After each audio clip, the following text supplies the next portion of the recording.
Minnie Vautrin, a largely forgotten heroine of the Nanking Massacre.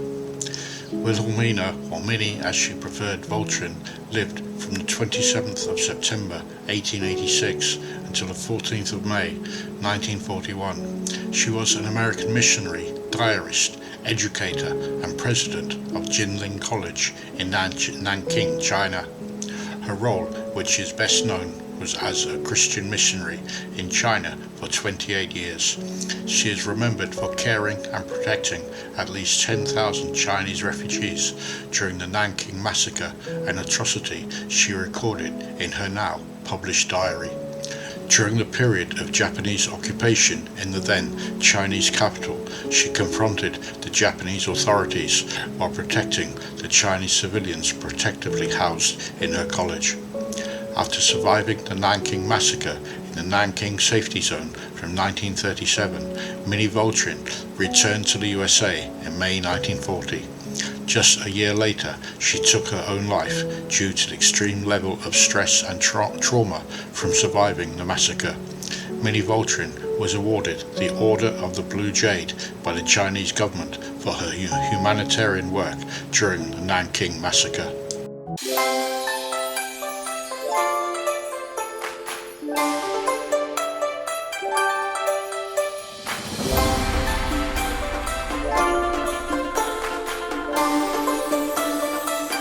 Early life and education.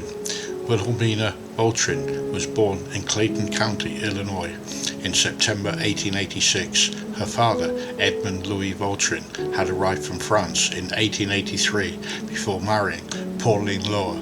Minnie was the second of the couple's 3 children. Her older brother died in his infancy. Minnie's mother died when Minnie was just 6 years old, and she was sent to various foster homes for the next 3 years before being returned to her father, where she performed many of the household chores whilst excelling in school. One of her teachers claimed that Minnie was a born student that could excel in almost everything she tried and was a genuine Christian girl. After completing primary school, she worked several part-time jobs during her high school years to pay for further schooling, in addition to completing voluntary work for local churches. In 1903, Minnie was accepted into Illinois State Normal University due to her limited resources. She had to work, forcing her to delay her studies a number of times. She still achieved her graduation in 1907, ranked first among her class of 93 students. She then taught mathematics before continuing her studies at the University of Illinois. During that period of her studies, she was president of the Student Volunteer Movement for Foreign Missions and graduated in 1912. Missionary career. The pastor of the University of Illinois recommended Minnie Vautrin to the recruiters of the Foreign Christian Society, and she replaced a teacher in China. Iris Chang, who I have previously made videos of, the writer of The Rape of Nanking, noted that Minnie Vautrin was tall and handsome in her youth, with long dark hair. She was a vivacious and popular woman who attracted numerous suitors, but decided that instead of getting married, she would become a missionary. When Minnie Vautrin received the request to go to China in 1912, Christian missions had begun to flourish as Chinese seaports opened to Christianity. By 1914, about 6,000 young Americans went to foreign countries as missionaries, with more than a third of that number going to China. Vautrin accepted the Foreign Christian Missionary Society's request to develop a girls' school in China and travelled to Hefei to establish the Sanqing Girls' Middle School. During her time at the school, the number of pupils increased and a high school was added. While in Hefei, Minnie Vautrin met her future fiancé, another American missionary whose name is unknown. In 1918, after serving for 6 years in China, Minnie returned to the USA, where she enrolled in Columbia University to pursue a master's degree in education, which she achieved the following year. While at Columbia, she was approached by a teacher from Ginling College and was asked to serve as its president for 1 year. The college was the third of 4 institutions founded by American missionaries who sought to establish women's colleges in China. Minnie Vautrin postponed her wedding for 1 year in order to fulfill that role in late 1919. However, she later broke off her engagement and never married. At Ginling College, Vautrin decided to extend her 1-year agreement. She created courses on education, administration and management, an innovative student teaching program, and handled the planning and funding of the new campus by the west gate of Nanjing. During the autumn semester of 1922, Minnie Vautrin hosted a fundraising event to build an elementary school for 150 local, mostly illiterate children who live close to the college campus. While at Ginling College, Minnie attempted to lead the students to fulfill the spirit of the college motto of abundant life by making them understand the suffering of the poor and encouraging them to devote their lives to the betterment of society. However, some of the college's staff members and students did not share her views and found Vautrin's methods to be overbearing, conservative, and self-righteous. In 1926, after a brief visit to her family in America, Vautrin returned to face the problem of Chinese nationalist government's Northern Expedition soldiers under the control of General Chiang Kai-shek having captured Nanjing. The Nationalist Army perpetrated the Nanking incident, which included the destruction and looting of the city, in addition to the slaughter of native citizens and foreigners. During the period of destruction and looting, Ginling College was not damaged, although Minnie Vautrin and a few others hid in the attic while nationalist soldiers were on the campus. This incident deterred several American missionaries from serving in China, and many chose to leave the country. However, Minnie Vautrin defied the nationalist incursion on the city and continued to serve as a college president until the nationalist government passed a mandate that all colleges must have native-born presidents.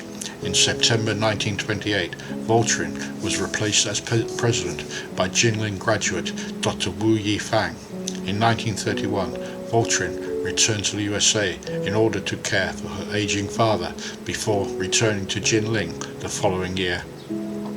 The Marco Polo Bridge incident in July 1937, close to Beijing, brought the onset of the Second Sino-Japanese War ever closer, and Minnie Vautrin hurriedly returned to Nanjing from a trip to Tokyo, potentially to protect the college and its students.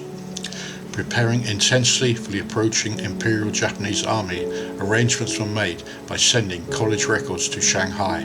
Supplies were purchased and students and faculty members instructed on emergency procedures. Rooms were cleared out and converted for storage and refuge, while protective trenches were dug. The first air raid took place on the 15th of August 1937, which resulted in the American embassy arranging for the evacuation of all its nationals from the city. However, Minnie Vautrin wrote in her diary that she felt compelled to stay in Nanjing. "I personally feel that I cannot leave. Men are not asked to leave their ships when they are in danger, and women are not asked to leave their children." By September, only 3 Ginling students remained on campus. 15 faculty members remained on campus, and anticipating a direct assault on the city by the Japanese, the foreigners who chose to stay organized the International Committee for the Nanking Safety Zone on the 15th of November 1937. The committee requested that the Japanese and Chinese governments treat the refugee zone as neutral, with both nations agreeing to the proposal. However, the Japanese placed one condition on the role of neutrality, that the neutral zone would become void if any Chinese military personnel were found to be hiding within the zone. In the first few nights of the Japanese attacking the city, 850 refugees arrived at Ginling College, which was designated as one of the 25 refugee camps in the city. When the Japanese army took control of Nanking in December 1937, Minnie Vautrin, together with other foreign nationals, including John Rabe, you can read his story here, worked to protect civilians in the Nanking Safety Zone. Ginling College took up its role as a refugee haven, offering safe haven to up to 10,000 women in buildings that were designed to support between 200 to 300. During this period, Minnie Vautrin wrote frequently in her diary. One of those entries was the following prayer: "O God, control the cruel beastliness of the soldiers in Nanking tonight. Comfort the heartbroken mothers and fathers whose innocent sons have been shot today, and guard the young women and girls to the long agonizing hours of this night.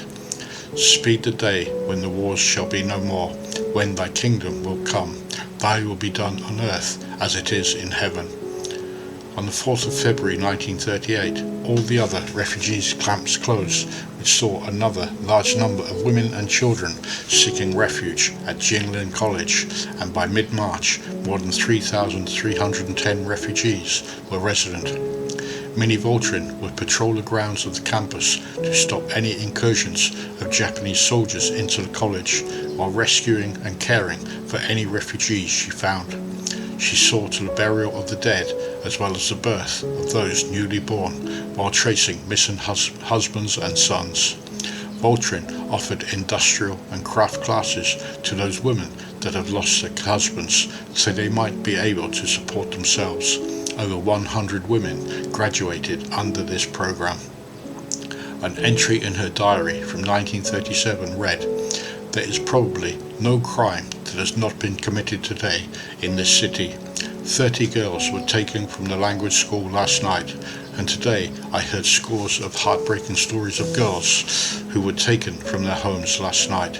One of the girls was but 12 years old. Food, bedding and money have been taken from people. I suspect every house in the city has been opened again and again and robbed. Tonight a truck passed in which there were 8 or 10 girls, and as it passed they called out, 'Juming, Juming, save our lives.' The occasional shots that we hear out on the hills or on the street make us realize the sad fate of some man, very probably not a soldier." Another entry from the 19th of December. "In my wrath, I wished I had the power to smite them from their dastardly work.